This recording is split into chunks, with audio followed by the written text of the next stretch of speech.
Et bien salut tout le monde, c'est François, j'espère que vous allez bien.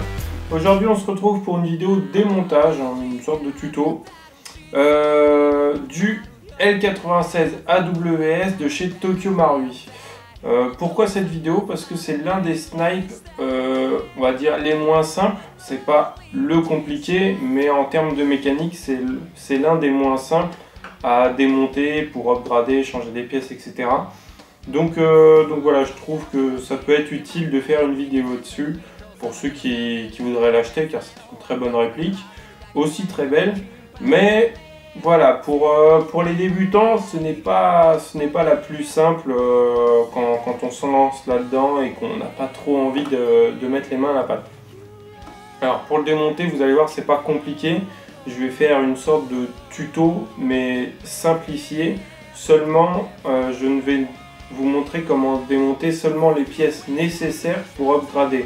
Je ne vais pas vous montrer comment enlever absolument toutes les vis, tous les mini ressorts, etc. Ça ne sert à pas grand chose, on va vraiment rester dans le simple et ce qui est vraiment nécessaire. Alors avant de le démonter, on enlève bien sûr le chargeur. Après, c'est pas très compliqué pour enlever la crosse, il n'y a que 3 vis. Les 3 vis, un tournevis complètement banal. Il y en a une qui se trouve entre le bloc au pop et le bout de la crosse. Une à l'intérieur du puits de chargeur.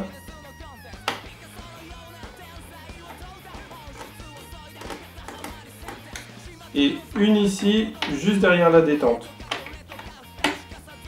Ensuite, plaquez votre canon externe sur votre établi et tirez le bout de la crosse.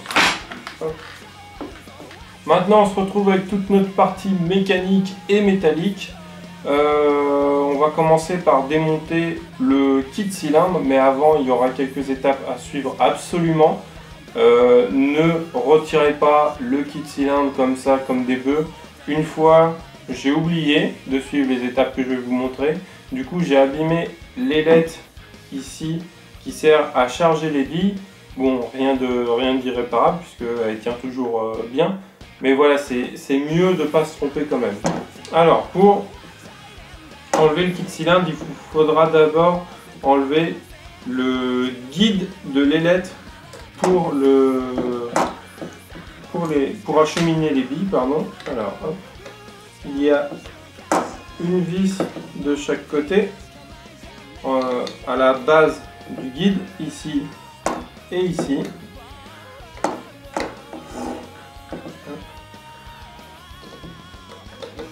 Et une dernière ici. Tac.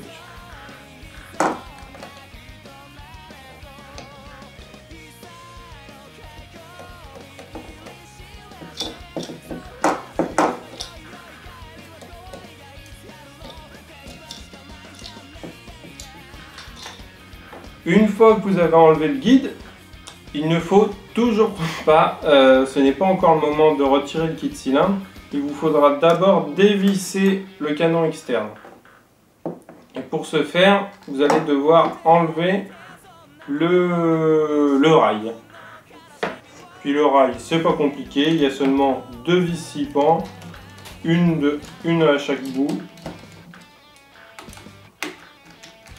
Une fois qu'on a enlevé le rail, on a ici une petite vis, c'est celle qui sert à maintenir le canon pour ne pas qu'il bouge ou qu'il se desserre tout seul à cause des vibrations.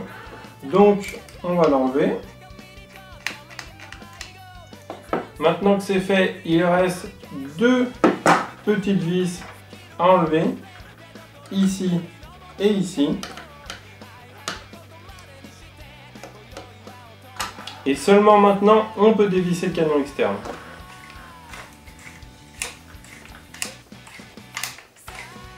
Ne vous inquiétez pas pour les LED de chargement des billes, elles tournent sur l'axe de la tête de cylindre. Donc ça, c'est normal qu'elle tourne, vous n'allez pas la casser comme ça.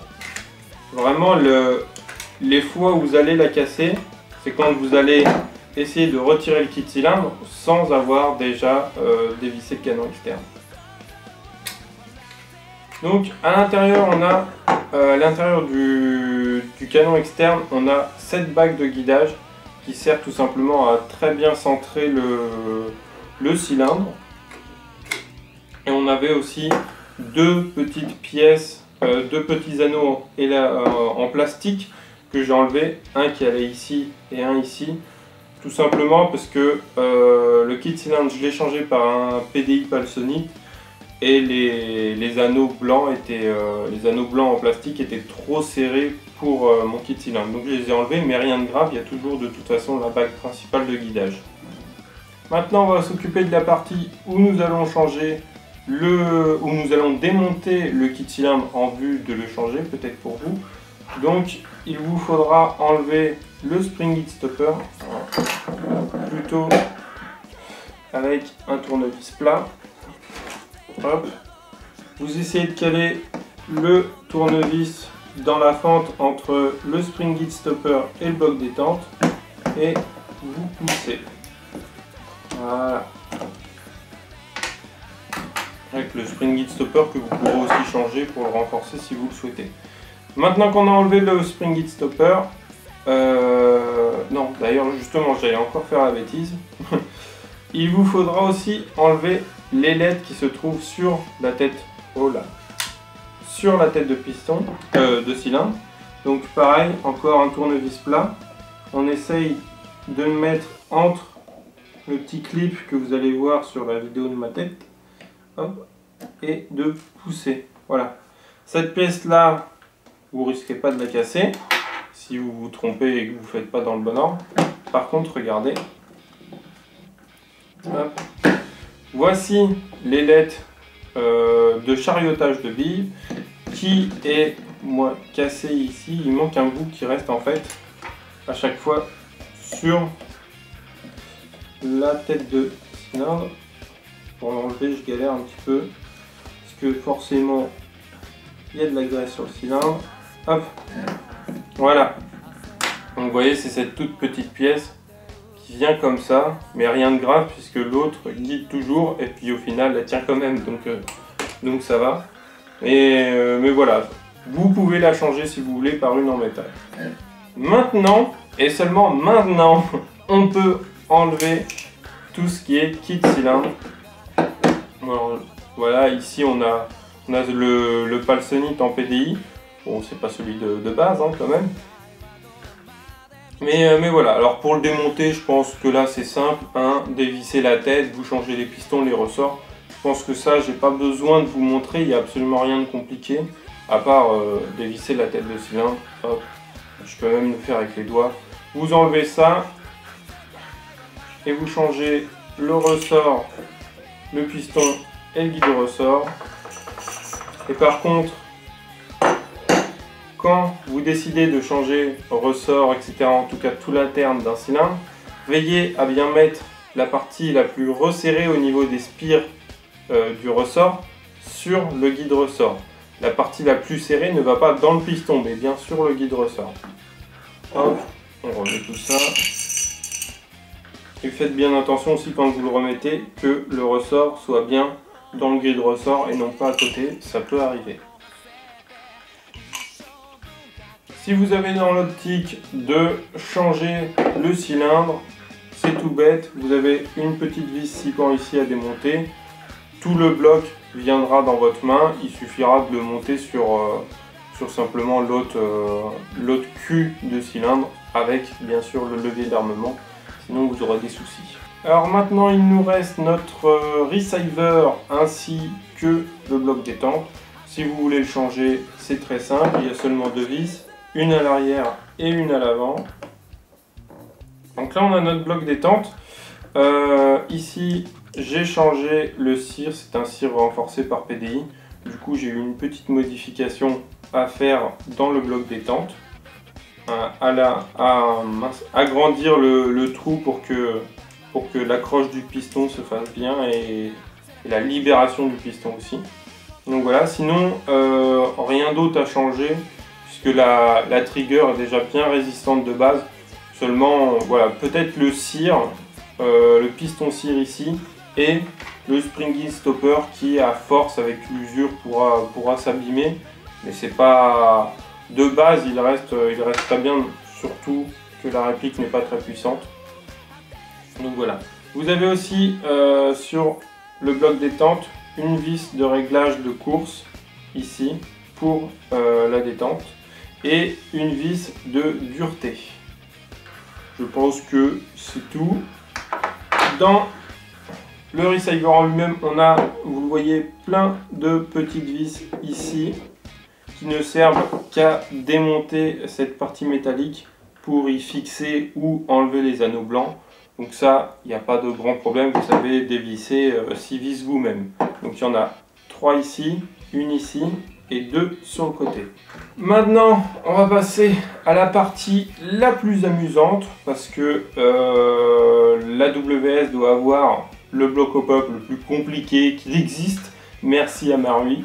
On va enlever le petit anneau de guidage, voilà, qui ne sert à rien. Et pour démonter le bloc au pop, toc toc toc, et le canon, il vous faudra enlever quelques vis. Une juste ici.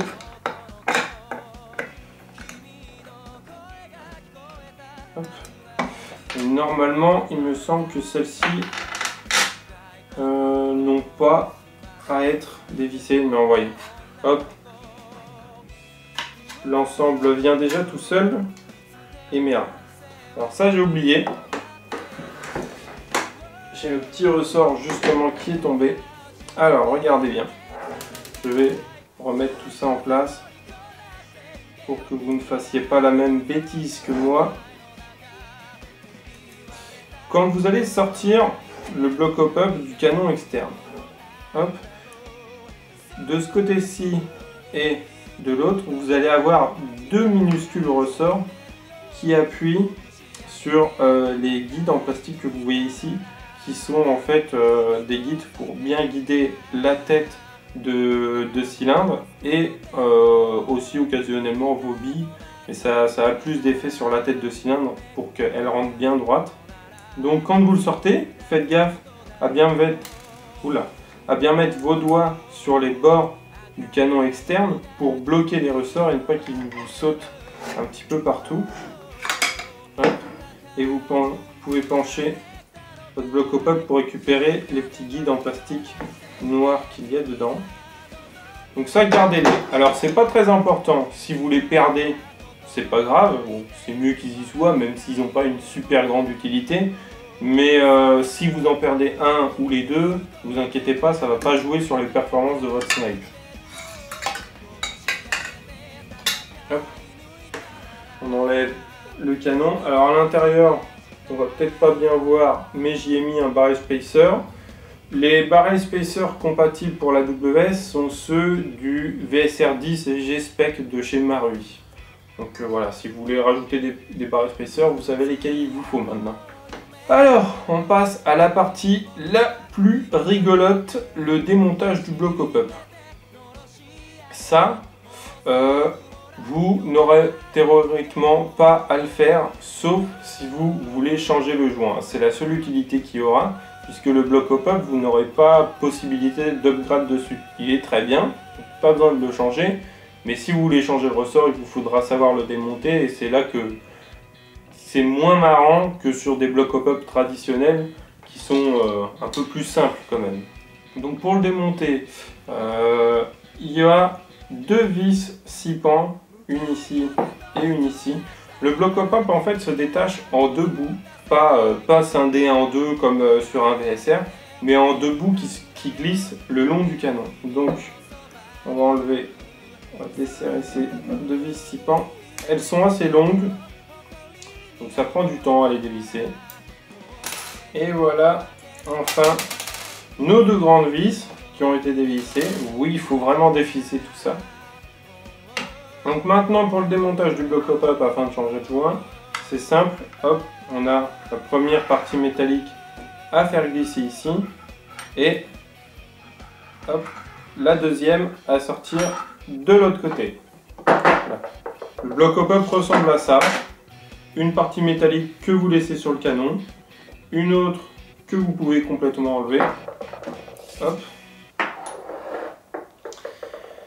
Et là, on a vraiment la partie au pop qui joue sur l'effet des billes pour enlever cette partie du hop-up afin de changer le joint hop-up. J'ai du mal décidément aujourd'hui. Vous allez devoir enlever cette petite goupille. Hop. Si ça veut bien venir. Voilà. Hop. Et ici vous allez avoir votre sorte de patte d'appui, c'est la barre qui appuie. Et regardez, alors là je vais vous montrer une petite technique que vous allez pouvoir faire vous si vous le possédez, que vous trouvez aussi que ça ne lève pas assez les lourds grammages. Vous avez ici une petite pièce en plastique, hop, qui appuie sur votre top-up. Alors à l'intérieur, je vais vous montrer plus près. À l'intérieur, à la base, ça n'existe pas, la partie blanche. C'est un rond en caoutchouc complètement pourri qui appuie sur rien du tout et que j'ai changé par un tout petit morceau de cartouche d'encre stylo à bic. C'est ma marque de fabrique, c'est ma patte d'appui maison que je fais sur absolument tous mes snipes. C'est dur, ça lève très bien les lourds grammages et hop-up à 0, vous pouvez aussi enlever des faibles comme de la 0.30 ou 0.32. Bon après, avec ça, le 0.25, faut oublier, hein, la bille va décoller. Mais avec une modification comme ça, vous pouvez passer des grammages de 0.30 à 0.43. 0.45 non. Donc voilà, ça c'est une petite modification. Tant que vous êtes dans le bloc hop-up, faites-le si vous possédez ce snipe. Vous allez voir maintenant, vous allez pouvoir lever des billes lourdes et loin et ça va vous changer la vie. Donc il y a cette petite partie là qu'on n'a pour le moment pas besoin. Alors on va enlever en faisant glisser, hop, notre barre d'appui, en faisant attention à bien garder le ressort. Pour le démonter maintenant, on va encore avoir besoin de notre toute petite tournevis plat. On a un clip ici à enlever. Yo, j'y arrive. Voilà. Donc, le clip que vous voyez ici. Et maintenant, on peut enfin enlever notre bloc hop-up. Comme ceci. Il se glisse en fait vers le canon et non pas à l'extérieur comme on pourrait le penser. Et on peut voir ici notre joint. Alors, moi vous pouvez voir qu'il est abîmé parce que mon snipe a quand même 4 ans. Donc il a du vécu. Mais voilà, vous pouvez changer le joint de cette manière. Pardon. Et quand vous l'enlevez, hop, vous prenez votre nouveau joint, vous le remettez en place. Donc, hop, ici, vous avez la rainure du canon qui va avec la rainure à l'intérieur du joint hop-up. Donc vous alignez ça, hop, vous le calez. Et là, pour remettre votre bloc hop-up, alors le mieux, c'est de mettre une toute petite goutte de silicone sur votre joint pour bien que ça coulisse. Sinon, vous y allez doucement, voilà, en faisant glisser la partie du hop-up sur le joint et vous maintenez bien avec un doigt, votre pouce ou n'importe lequel, le joint en place. Hop. Voilà, pour ne pas que le joint bouge lorsque vous allez mettre votre partie du hop-up. Et voilà, vous savez, alors bon, on va pousser la chose jusqu'au bout, hop, et remonter le bloc hop-up parce que c'est vraiment la partie la plus emmerdante. Donc vous remettez le clip. Ah. Il y a un sens peut-être. Je viens de découvrir qu'il y a peut-être un sens. Alors voyons voir. Non, je ne pense pas. Vraiment, c'est que j'arrivais pas bien à le remettre. Donc, hop, vous remettez votre clip. Ensuite, vous pensez à remettre votre patte d'appui dans le trou ici. Alors vous ne pouvez pas vous tromper hein, puisque la patte d'appui c'est vers le joint hop-up et après de toute façon elle est bien guidée, donc vous voyez que votre patte d'appui ne bouge pas. C'est pour ça qu'il est très bien ce bloc hop-up et qu'il n'y a pas besoin de le changer. Hop, et vous remettez ça dans le bon sens. Alors le ressort vient sur le petit rond que vous voyez ici. Tac. Et alors là ça va être délicat à vous montrer pendant l'opération, mais voilà, ensuite il vient se caler sur un autre rond qui a à l'intérieur du levier. Hop. Vous basculez votre barre comme ceci et vous pensez à remettre votre goupille dans le petit trou. Et voilà, bon, allez hop, tant qu'on y est, on remet ça et après on arrête là. Vous serez des pros du L96. Alors attendez, je vais le mettre hop, dans le bon sens. Là vous pouvez pas vous tromper hein, puisque la partie noire s'imbrique parfaitement dans le bloc métallique. Et ensuite, hop, le deuxième bloc en métal comme ceci. Là aussi vous aurez pas, il n'y a pas de problème, hein, vous pouvez pas vous tromper. Et vous resserrez vos deux vis ici. Et voilà. Vous n'avez plus qu'à remonter ça absolument dans tout l'inverse que je vous ai montré. En n'oubliant pas aussi, si vous ne les avez pas perdus, de remettre vos petits guides en plastique hop, en premier et ensuite le ressort. Et vous essayez de les maintenir avec les doigts quand vous le rentrez dans votre canon externe. Voilà, j'espère que ce tuto vous aura été utile. J'espère que j'ai réussi à le faire assez court et simple. Alors, le système en lui-même n'est pas très simple, mais c'est pas non plus compliqué. Même pour les débutants, c'était mon premier snipe. Et il m'a pas posé souci, j'ai réussi à le démonter, changer les pièces, changer le joint, etc. Bon, maintenant celui-là est vieux et abîmé, mais je l'ai déjà fait, donc c'est pas impossible. Ça a été mon premier, j'ai pas été dégoûté et depuis je ne joue que sniper. Donc voilà, même si vous n'y connaissez rien, vous pouvez vous lancer. Maintenant vous avez un tuto, j'espère qui a été assez bien dit et bien expliqué pour démonter et changer les pièces.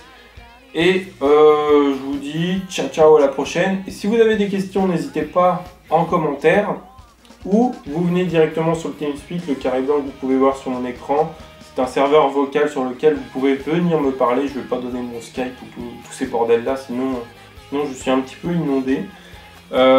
Donc voilà, si vous avez des questions, vous pouvez venir gratuitement, publiquement, tout ce que vous voulez sur le TeamSpeak ou poser vos questions en commentaire. Sur ce, moi je vous dis ciao ciao, à la prochaine, portez-vous bien.